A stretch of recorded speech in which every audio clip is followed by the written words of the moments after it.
हे राम, जैसे वायु अपनी सहज चंचलता का परित्याग करने के उपरांत स्थिरता को प्राप्त होता है, वैसे ही पूर्वोक्त जीवन मुक्त पुरुष देह छूटने के अनंतर यानी प्रारब्ध कर्मों के क्षीण होने पर जीवन मुक्ति पद का त्याग कर विदेह मुक्ति में प्रवेश करता है। जिस पुरुष को विदेह मुक्ति प्राप्त हो जाती है, उसका फिर कभी न उदय होता है और न ह्रास ही होता है। वह न तो शांत ही होता है और न अशांत ही होता है। वह व्यक्त भी नहीं है, अव्यक्त भी नहीं है, दूरस्थ भी नहीं है और निकटस्थ भी नहीं है, अर्थात सर्वव्यापी है। वह आत्मरूप नहीं है, यह भी नहीं कह सकते, अर्थात वह आत्मरूप ही है और आत्मा से भिन्न देह, इंद्रिय आदि रूप नहीं है, यह भी नहीं कह सकते, क्योंकि सर्वस्वरूप होने से सब कुछ वही है।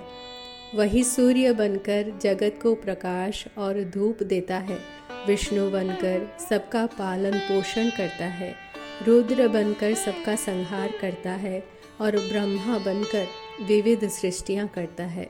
वही आकाश बनकर वायु स्कंदों को तथा ऋषि, देव और असुरों को धारण करता है। वही सुमेरु और हिमालय बनकर इंद्र आदि लोकपालों को धारण करता है। वही भूमि बनकर कभी विच्छिन्न न होने वाली इस जन्म मर्यादा की रक्षा करता है और वही तिनके, झाड़ियाँ और लताएं बनकर विविध फल देता है। वही जल और अग्नि का आकार धारण कर बरसता है और जलता है। वही चंद्रमा बनकर अमृत बरसाता है, हलाहल विष बनकर मृत्यु पैदा करता है।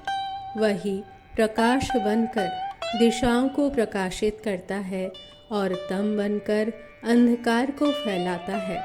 शून्य होकर व्योम रूपता को प्राप्त होता है तथा पर्वत बनकर वायु आदि के वेग को रोकता है।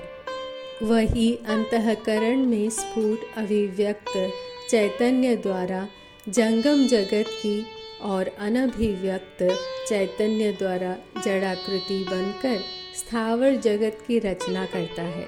वही समुद्र बनकर पृथ्वी रूपी स्त्री को जैसे कड़ा स्त्री को परिवेष्टित करता है, वैसे ही परिवेष्टित करता है। आवरण रहित चैतन्य रूप बनकर चैतन्य के प्रकाश से व्याप्त तीनों जगतों से लेकर त्रणुक पर्यंत संपूर्ण पदार्थों का विस्तार करता हुआ भी स्वयं शांत निर्विकार ही रहता है।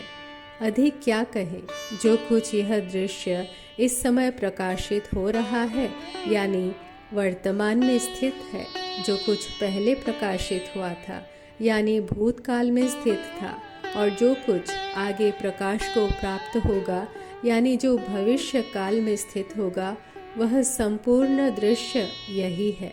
इससे अतिरिक्त कहीं कुछ नहीं है।